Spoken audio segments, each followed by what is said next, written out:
आमाले खाएको मलाई लाग्यो फ्रेस भइसक्यो हो फेरि लाउँ त त्यसले रइला हुँदैन अर्कै रइला भयो बाजे भयो फेरि भाइ कतिवटा चाहिँ माप्नु हुन्छ भन्नु न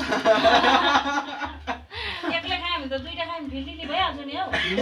अघि त त्यत्रो जना खाएर होइन हामी आउँलाई इनफै छ दिउँसो रइला हुन्छ दसैँमा 10 किलो खानु भने थाहा छ नि तिमीलाई भन त एउटा मासु भयो कहाँ ल्याउने आउँछ भोलि त छिटो म कान्छा मासु जाउँदा पनि फेरि के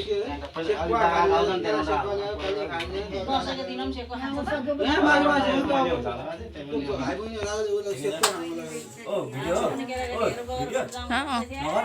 भिडियो गरेको त अब यता रातो वरि त छोड्दे यता लागिन्छ कति राम्रो देख्छ कान्छा ढोकामा ठाउँ भेट्दैन त्यहाँले बेला साइड वाइफाइ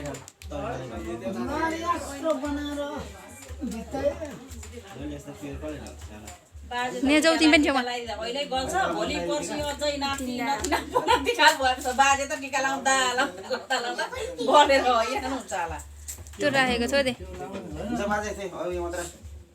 त छोटे अब काम छैन यता निस्केर बाजेको खुट्टा टोक अन्न लागिदिनु न फेरि झर्दा सिसा फुटाउला अलि यता आइज साँच्चै नै सिसा फुटाउँछस् म चाहिँ अगाडि पढेर त्यस्तै बाजे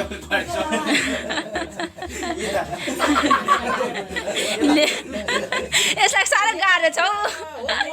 साह्रै गाह्रो उसकी काम हेर्ने अब उसकी काम हेर्छ छैन यसलाई लगाइदिएको छैन यसलाई लगाइदिएको लाजी साउँछ अहिले यो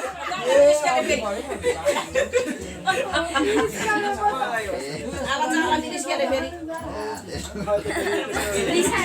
बाजेर धेरै मान्छे भएर बिर्सिसक्यो ओइ निदा सिधा पाल सिधा गर्न भाइ फोटो खिच्नुहोस् है टाउको भाइ सिधा गर कम्ती बाटो त आमामा क्या बाटो हो त्यसरी सिधा गर हो त्यसरी यता हेर्बी म पनि फोटो खिच्दैछ तल दादाले आस्ना ओइ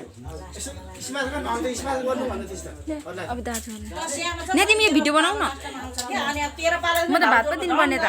दिनुपर्ने यता आइज बाजेको खुट्टा ढोक यता आइज ओइ बाजे खुला ढोका आइज यता आइज पैसा नदेखेर आउँदा यता आइज न ने अनि कसैलाई देऊ र चरुलाई देऊ ल तिमीहरू बनाउँदा पैसा समा अनि बाजेको खुट्टा ढोक्ना नि यता आइज यताबाट आइज यताबाट आइज बाजेको खुट्टा ढोक स्यामदेखि सिकाउनु पर्छ पैसा राख्नु पर्यो नि बुढा मट्याएर पो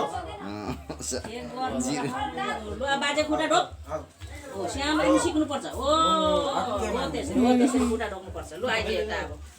लु अब लु कता बसनुमा पर्मिला कहाँ यता राम